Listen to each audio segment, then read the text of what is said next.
Uma vez eu encontrei uma senhora no aeroporto e ela já era bem idosa.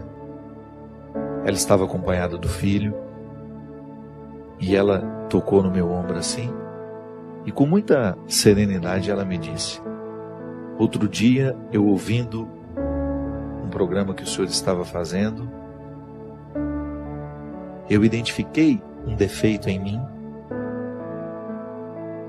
que passou a minha vida inteira me acorrentando, mas eu não fui capaz de perceber. Aos 92 anos, que é a idade que eu tenho hoje, ela me disse, eu pude perceber o quanto eu fui prisioneira desse defeito. Eu não sei quanto tempo me resta, Padre Fábio, mas eu sei que naquele dia, a reflexão que o senhor fazia iluminou a minha consciência de um jeito que é como se eu tivesse arrancado ele com a mão. E eu não me permiti mais viver conforme as regras daquele defeito. Sabe quando você percebe que você participou do processo do outro? Quantas vezes eu me percebo vivendo sobre as regras dos meus defeitos? Porque quando eu passo a viver sobre as regras das minhas qualidades, eu fico mais leve para o outro, eu fico mais feliz, eu fico naturalmente mais interessante. O primeiro movimento que nós vivemos da conversão é a satisfação de ser quem a gente é. Que às vezes a gente fica pensando que a nossa conversão é para agradar a Deus, para. Deus fica feliz à medida que nós estamos. Então quando eu quero corrigir um defeito meu, e para isso a igreja nos ensina a dinâmica dos sacrifícios, né? Porque um ser humano que vive adaptado aos seus defeitos, um ser humano que vive sob as regras dos seus defeitos, ele é insuportável. Ele é difícil no trabalho, ele é difícil dentro da família, ele é difícil nas relações amorosas que ele vai viver. Por quê? Porque ele é um porco espinho, né? Está sempre pronto para jogar os seus espinhos nos outros. Ele fica difícil para ele mesmo. Pode observar, pessoas muito difíceis são difíceis antes para elas. Antes de serem insuportáveis aos outros, elas são insuportáveis a elas mesmas. Por isso que elas têm tanta dificuldade de lidar, de estar com os outros, de serem instrumentais de coisas boas, né? Então se eu não quebro as regras dos meus defeitos, se eu não me incomodo para deixar de estar adaptado a eles, aos meus vícios, se eu não faço esse movimento, eu vou me tornando uma pessoa insuportável. E isso é muito interessante, porque isso deve ser para nós um termômetro de conversão. Eu sou suportável? Porque às vezes as pessoas, elas se esquecem de permitirem que Deus transforme o coração delas. Às vezes transforma só o aspecto exterior. Mas e o coração?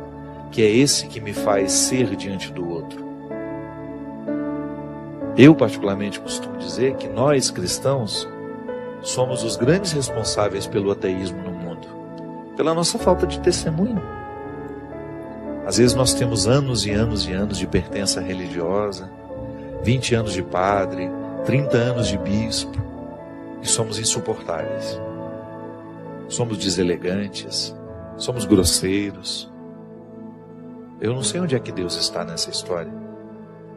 Se o processo de Deus na nossa vida é justamente amansar o nosso coração, é fazer-nos quebrar as regras dos defeitos, é a gente deixar de estar adaptados ao mal.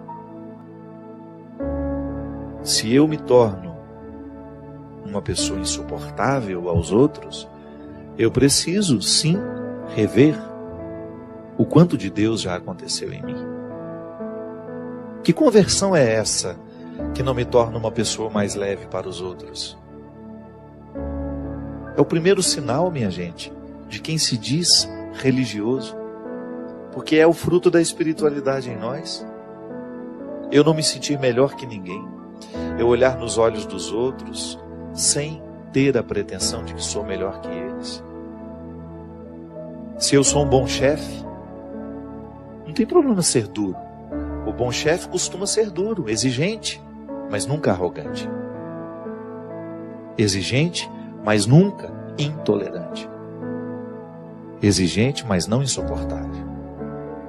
Você sabe que uma vez, diante de uma dificuldade que eu estava tendo, um momento que eu estava vivendo difícil na vida, eu estava percebendo que a minha equipe tinha medo de mim. E nada pode ser pior do que isso. Uma coisa é a sua equipe ter respeito por você. Outra coisa é ela ter medo de você. Quando eu coloco medo nos outros, eu preciso rever com muita honestidade a minha conversão. Não posso compreender isso, sabe? Quando eu, no exercício de ser quem eu sou, eu distrato as pessoas, finjo que elas não existem, que você se acha o melhorzão, o bonzão da história. Quantas vezes nós vemos isso? Ao passar pelo prédio, o porteiro que está ali, meu Deus, esse homem participa da minha vida. Ele pode até não entrar na minha casa todos os dias, mas eu passo por ele todos os dias. Eu quero saber quem ele é. Eu quero saber o nome dele. Eu quero participar. Eu quero estabelecer com ele a partir daquele momento pequeno que nós temos. Às vezes as pessoas não olham nos olhos umas das outras. E a gente diz que está convertido.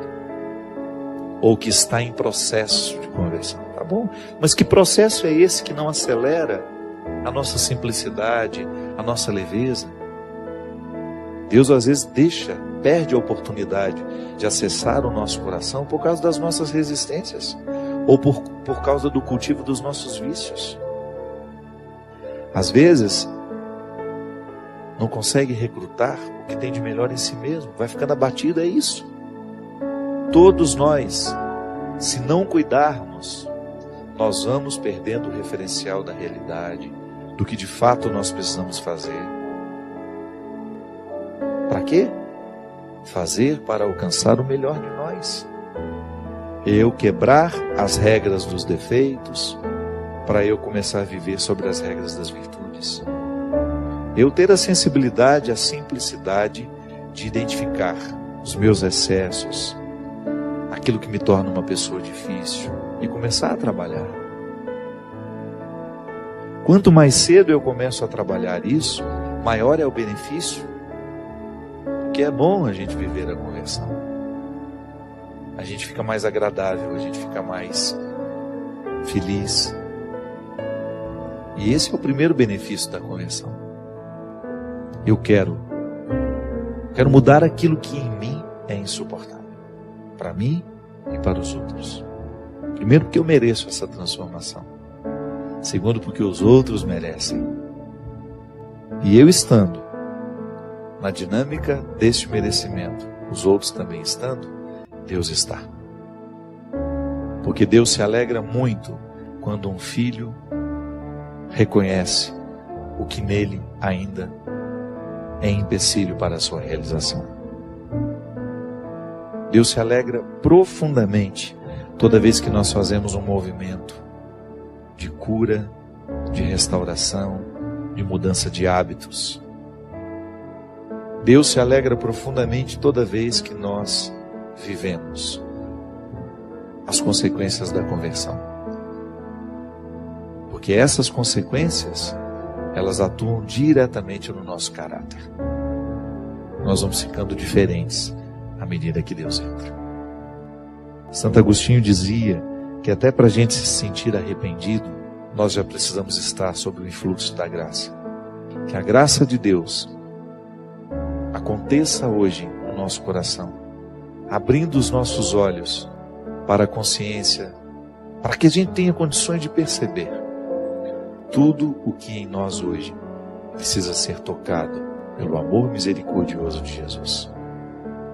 E que a partir desse amor, desta misericórdia, nós possamos voltar ao nosso lugar. Assumir o lugar. Voltar a buscar o que é essencial para que a gente seja o que Deus quer que a gente seja.